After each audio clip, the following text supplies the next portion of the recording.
Hello and welcome to another installment of FIT Talks, the oral history program of the Fashion Institute of Technology, one of 64 campuses of the State University of New York. I'm James Ferguson, Special Collections Associate and Curator for the College Archives. We're coming to you today from the FIT campus on West 27th Street and 7th Avenue in Manhattan. It is October 29th, 2024, and the time is 1:30 p.m. Eastern Time. I have the privilege to be joined today by Professor Deirdre Sato, the Dean for International Education at the Office of International Programs. Professor Sato, welcome to the program and thank you for participating. I'm happy to be here. This is my last week, so I'm it's wonderful. glad to be a part of your farewell. Thank you. For context, could you please tell us a little about your childhood and upbringing? Sure. I was born in Elmira, New York, and grew up in Spokane, Washington. My mother is Native American. She's a Choctaw. I am Choctaw. My father is Scotch and Irish, and they met each other at an Indian college. My father was the first all-white allowed to attend that college. It's part of the Muskogee tribal colleges. So I grew up with a very strong sense of who I was in terms of my ethnicity. Mm-hmm. I think that's my growing up. Yeah. You'll get to my educational later. Of course. Okay. And as a child, what did you want to be when you grew up? I first, like many kids, many girls, I suppose, back then, I wanted to be a nurse. And my dad was a hospital administrator. So I went as a volunteer to work at the hospital and realized I can't do this. Mm-hmm. So I thought I wanted then to be an English teacher because I loved writing and reading and, all those things. Got to college and realized I need to make a pivot, which was to social science. So that's what my degree was in. My undergraduate degree was in. All right. Well, since we've stepped into that, Yeah. can you tell us a little about your formal education and your informal education? Sure. My undergrad degree is from Cornell University, and while I was at Cornell, I spent my junior year in Japan at Sophia University, studying abroad. Came back, finished up, went back to Japan, and worked for another 3.5 years in Japan. That's my informal education, Mm-hmm. It was, I worked on my Japanese language proficiency and learned so much about that culture, and it kind of bit my interest in things international, though I had grown up in a household where we had international students with us for varying lengths of time from the time I was 3 years old on. Mm-hmm. So one of our first, it was through what was then called the Experiment in International Living, which is now an organization called World Learning. And that experience, one of the first experimenters to come to my family was a man, you're going to love this, from Puerto Rico, which was considered, international. Yeah. Very different from now. Yeah. Uh-huh. Yeah. Well, depending on who you ask. Yeah, Yes. That's right. So, but all of my growing up, we had people from all over the world. I like to say they came from every continent except for Antarctica, and for varying lengths of time. Some stayed for longer. I have who I consider siblings from Bolivia, 3 siblings who became our siblings and stayed for varying lengths of time. That's a whole separate story. But So that was my informal education. I, when I was in Japan, worked for Revlon Cosmetics after I worked for Hilton Hotels. Got very interested in fashion at that point and had really always been interested in fashion. Mm-hmm. So I came to FIT and I got a 1 year associate degree in fashion design here. And that's what brought me to New York City. Worked in the industry for 6 years. Took some time off to have kids and then decided I didn't want to come back to fashion design. It's it's challenging with Mhm. young Yeah. little ones, really. So I pivoted and decided that the next most important thing to me was to work with young people and work with young people from all over the world, both promoting study abroad and working with international students. So I went to NYU and got a master's degree in higher education and started working at Parsons, actually.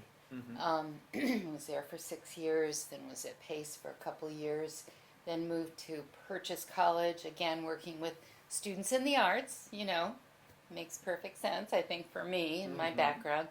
And while I was there, I earned my PhD from NYU. So that's really my formal and informal education. All right. Moving back a little, can you tell us what was your first job? Well, I did things like working in the park with kids and that kind of thing during late high school and college. But my first real job out of college was working for Hilton Hotels in Tokyo. Right. Yeah. And what other kind of jobs have you had? Gosh.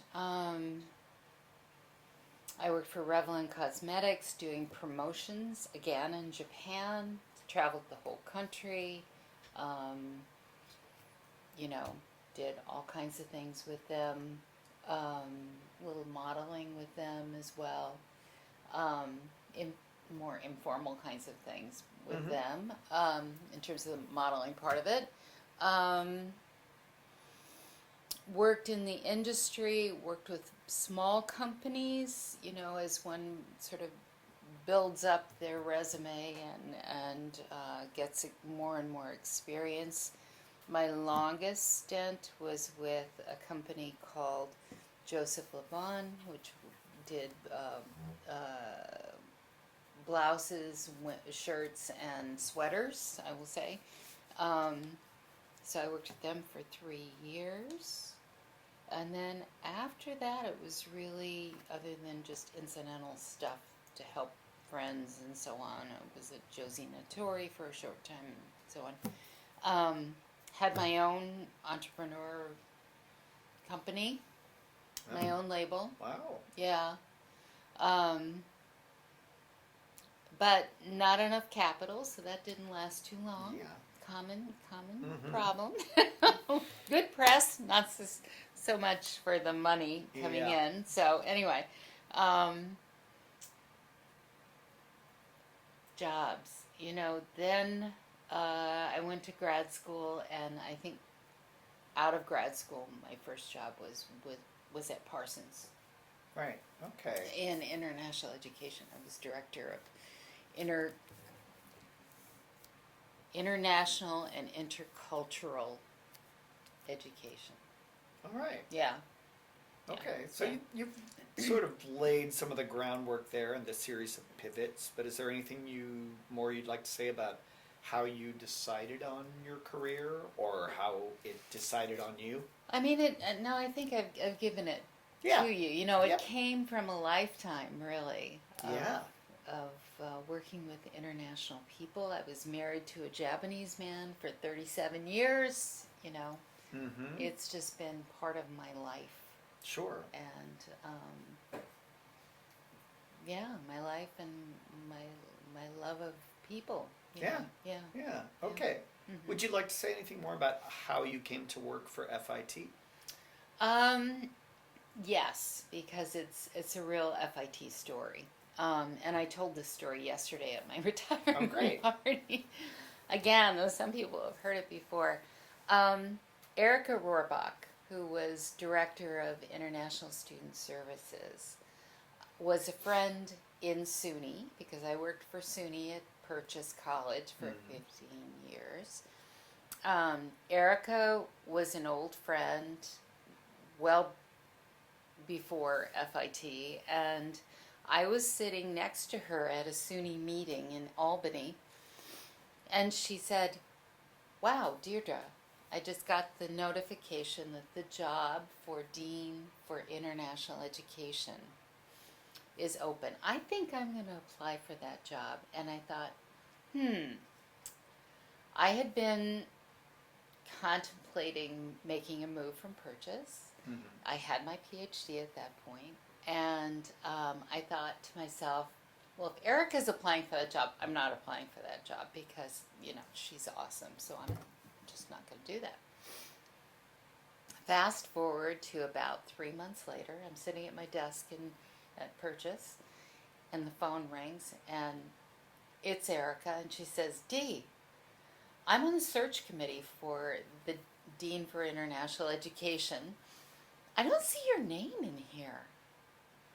And I said, "Erica, you were applying for that job, I thought. I wasn't going to compete against you. How could I compete against you?" And she said, "I don't have a PhD. I'm not eligible for that job. Get your application in here now. It's closing today." Wow. And you know the rest of the Yeah. story. Wow. So thank you, Erica. Yeah, definitely. Yeah. What experiences stand out most for you during your tenure at FIT? And I have my bullets from yesterday plus Mm-hmm. a couple more that I should add.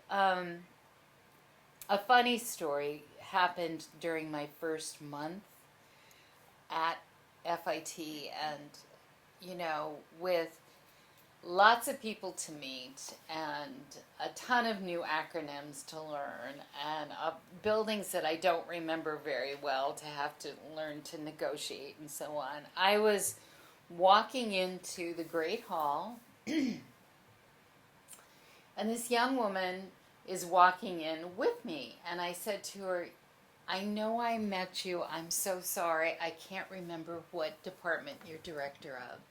And she laughs and says, "I'm not a director. I'm the author for the Presidential Scholar book this year." And I'm like, "Oh my gosh, I'm so sorry." Yeah. And we both laughed, and that was my early confusion story at FIT, which we all go through. Oh, yeah. Yeah. The most challenging time I had at FIT was bringing hundreds of students home at the beginning of the pandemic.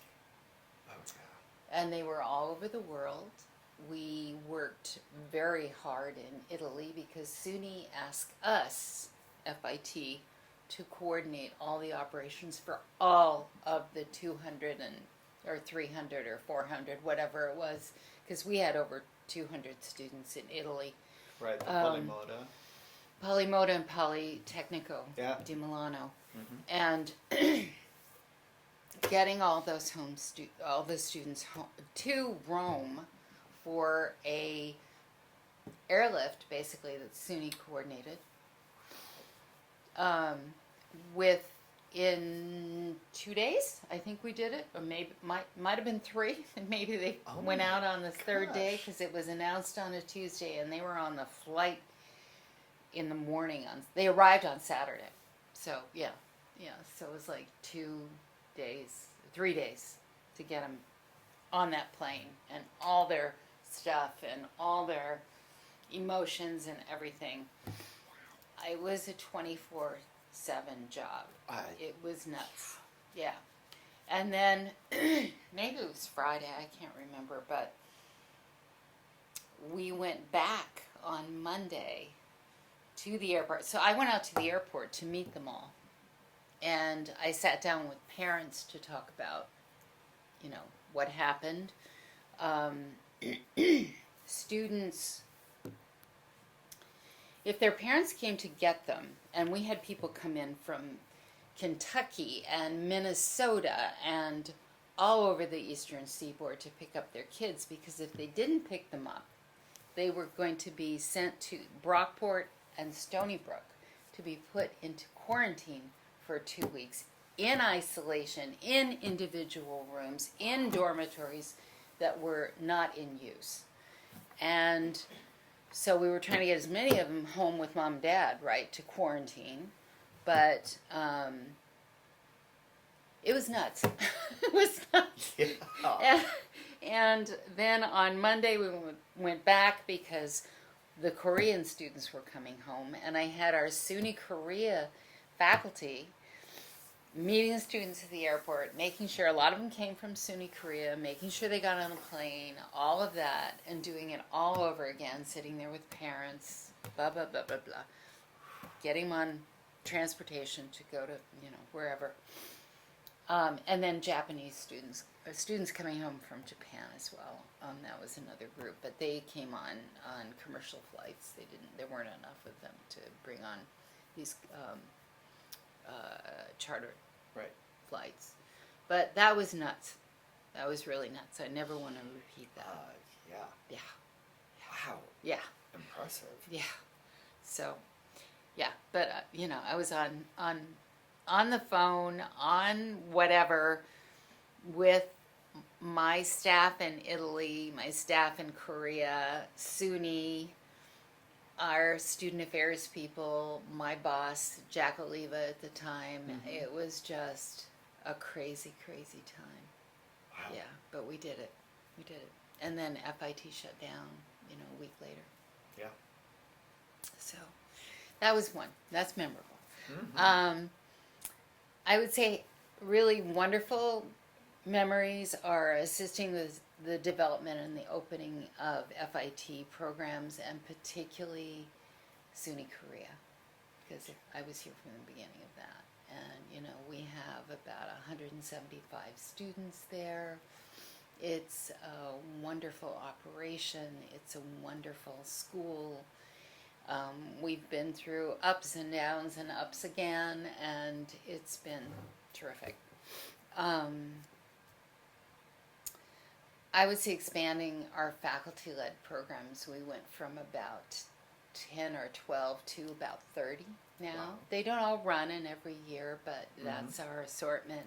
More coming down the pike.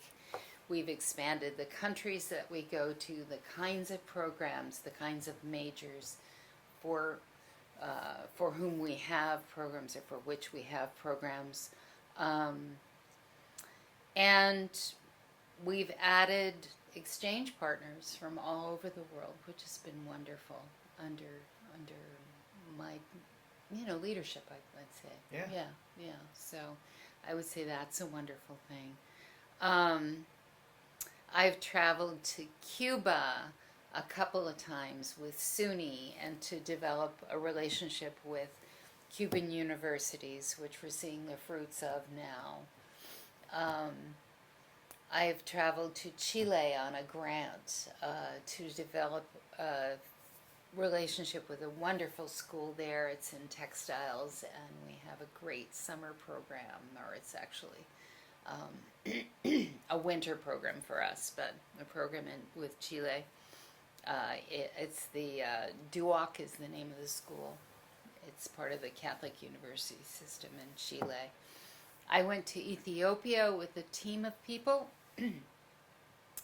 on an LVMH research program to try to help them with some intercultural and technical knowledge. That did not turn into a program for FIT, but it was a really interesting experience. Very different. Yeah, very different. Went with Joanne Arbuckle and the then director of CCPS and Pamela Ellsworth, and we were this little unit. And I remember being in the airport lounge the Emirates Lounge in Dubai and working on our report at 2 a.m. because, that's what we were doing. We were going to get on another flight to come home. Wow. So, anyway, that's a fond memory. More recently, I helped the alumni relations to develop alumni trip away. They'd never done anything like that, so I went to them and said, I think it would be great for FIT to have an alumni program. Many schools do this. We can help it to be help to make it very FIT. Mm-hmm. So I helped and my staff in Italy, because we went to Italy for our first one. I helped to add in visits to very specialized places, lectures from our faculty there, and I went with 32 compatriots, alums, and it was a blast, number one, but it was a huge success, and it really helps to develop community for FIT. So I think they're going to do another one in June to France. Oh, wonderful. Yeah. Nice. So they're on their way. I have to mention supervising FIT in Italy, because that was a learning curve for me. I'd never had a huge operation abroad, so that was my training ground for SUNY Korea, and helping that to get off the ground, and supervision for that. Love working with the faculty and the students and the professors and my staff in those locations. That is a fond memory. And then one that's going on and is taking on a life of its own is the launching of our collaboration with the Institute for American Indian Arts in Santa Fe. That is a incredible native visual arts school. It's just an amazing school with the most beautiful, incredible facilities. And I had wanted to look at a study away opportunity with another culture, and obviously me being native, this was of importance and interest to me, because these are our First Nations. Yeah. So I, in collaboration with Joshua Whitehead, who's a professor pretty new to FIT in graphic design, who's also Choctaw, we discovered. Joshua found the school, and I started working with their leadership on developing a relationship. So Joshua has created, with jewelry design students at IAIA, an exhibit which opens next week in the Art and Design Gallery. Yeah, and I had approached a fashion designer. Her name is Patricia Michaels, and she was the first Native female contestant on Project Runway, and was a runner-up on season 12. I'd approached Patricia, who I met on my trip to Santa Fe. Long story, but sidebar. I asked her to be a guest on Globally Connected at FIT, and that is a all video or all digital program that we developed during the pandemic, because we wanted to remain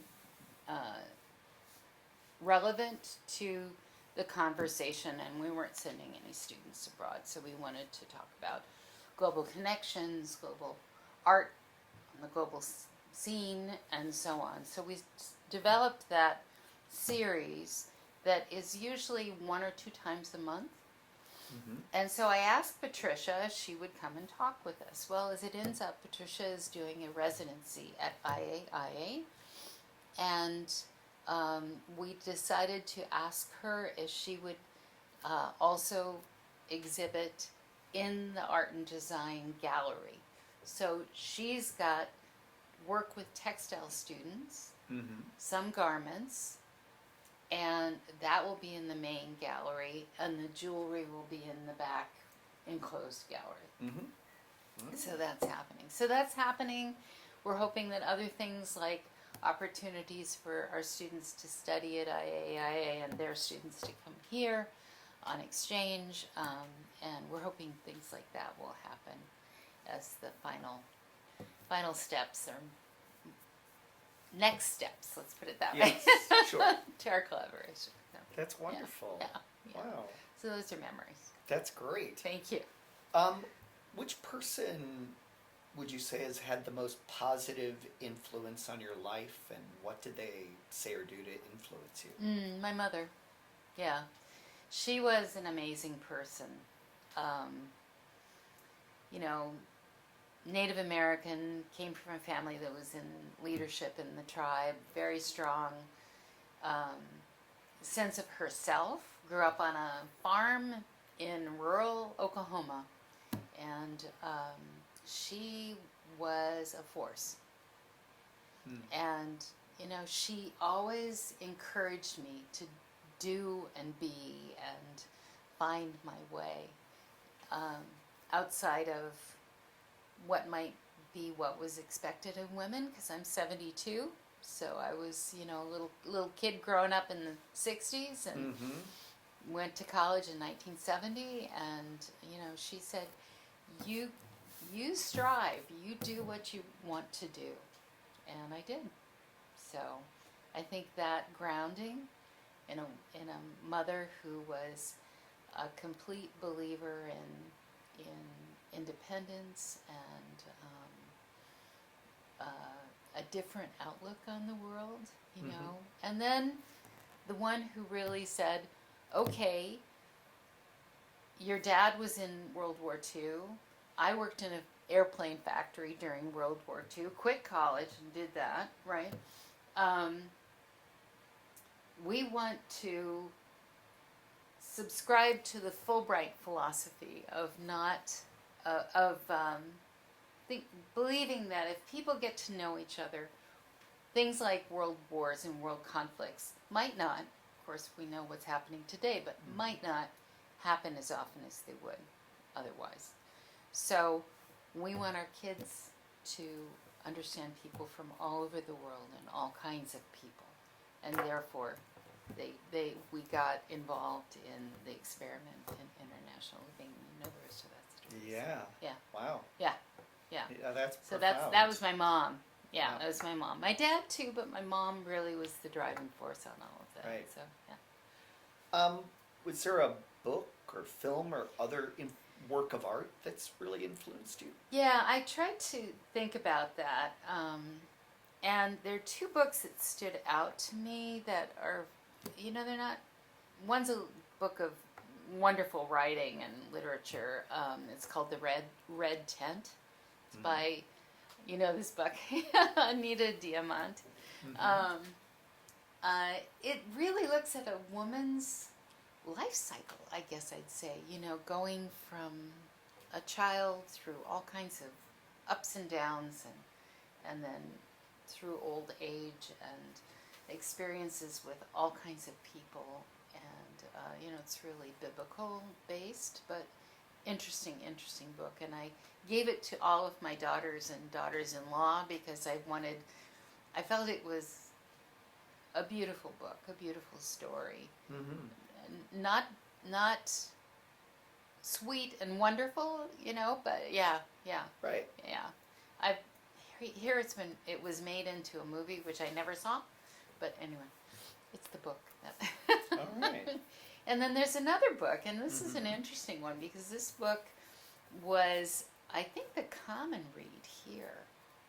It's called Tell Me Who You Are. And it was, the authors were Guo and Volchi.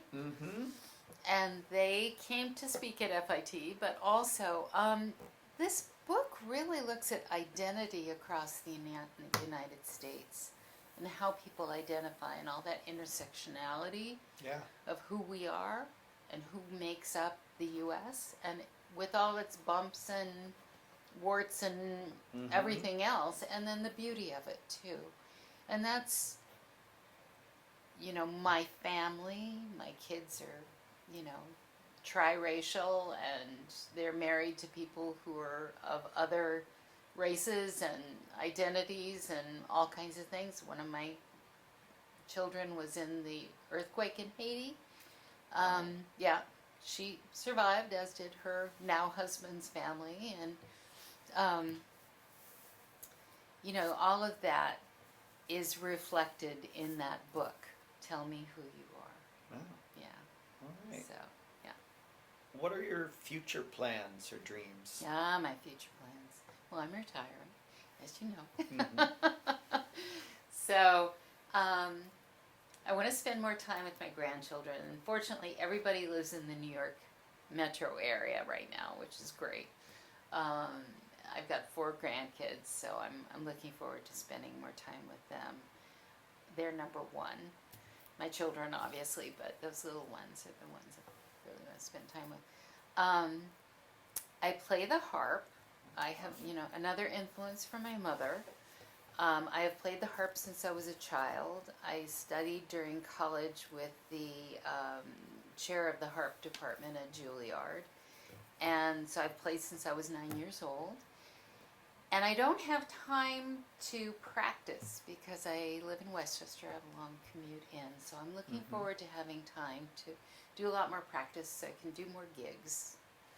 Because I only do like a couple a year these days. I Sure. I don't have time. But I also am going to learn how to play a lap harp, a little harp. Yeah. Because I play a big one, right? That's all I've ever played. But I want to learn to play a lap harp so I can be a volunteer in hospitals or nursing homes or whatever to play for people. Because when I was a kid, and I told you my dad was a hospital administrator, he would have me come in, put me on a dolly, and over the holidays, and have me pulled around the hospital to play, so I could play in the Wow. hallways and people could hear me Oh. playing and could hear the music. And of course, the music is so soothing and lovely that I remember that, and I feel like I can do that again for others. And we'll see about this, but when I came to FIT, the one thing that I kind of regretted is that I wouldn't be able to teach anymore because they don't allow the deans to teach. Right. So that gave me pause because I always loved teaching. So I'm hoping, if it works out, there's so many variables in this, including what will I teach, and am I relevant at this point? It's been 10 years, but I'm hoping to teach in the prison system. Wonderful. Yeah. There are 2 prisons in Westchester near me. One, I live in Ossining, so Oh, Sing yes, Sing. Yeah, yes. yeah. With an amazing theater program, but I have nothing to do with theater, so I can't help with that. But they do have a bachelor's degree program. And then the other one is the women's prison in Katona. Mm-hmm. So, yeah, and I have contacts there as well. So, and Yasmin Jones put me in touch with somebody across the river who's at, I think, anyway, one of the community colleges across the river. So maybe we'll see. We'll see. Wow, We'll see. We'll that's see. Wonderful. What would you most like for people to remember about you? I would most like for people to remember that I worked really hard to professionalize the operations of international education at FIT, and that I tried to say yes rather than no, you know, and be supportive of our faculty and be kind to people and help them to realize their dreams. So, and that goes to students, obviously, because to me, one of the most transformative experiences I had in my life was to study abroad. So, helping students to have that experience and realize that experience. And sometimes you don't realize the impact until years later. And that's what I studied for my dissertation, right? But to help students have that, to know that I have helped students to have that opportunity, and also for faculty to have that opportunity to share that love of another country, another way of looking at the world that might be international. So I'm hoping that people will remember me for that. It's wonderful. Yeah. Yeah. And finally, is there a question that I didn't ask that you wish I had? Only about my experience being a student here. That would be the only thing. But please, please I was here for the calendar year 1978. And it was, a time when Calvin Klein had just finished, Michael Kors had just finished. Norma Kamali was my critic. Wow. Yeah, which was, she was so intimidating. I was completely out of my element. I'd never, really been a design person, though I'd sewn all my life and I'd made things all my life, and this was giving me the foundation for moving into the the fashion industry. But it was a really interesting time to be in New York. It was kind of a dirty, gritty time. They were coming out of the Lindsay administration, and things were starting to get better, but the Garment Center was the Garment Center. It was such a vital, interesting place. All the manufacturing was done right there. And that changed during my time. I went to Hong Kong for a couple months to work with one of the companies that I worked for, setting up their manufacturing, and it was an interesting time to be in fashion. I'm really glad I had that opportunity. And then I tried my hand at being an entrepreneur. That's terrific. Yeah. All right. Well, thank you very Thank much. you. This has been such a pleasure. Oh, thank you.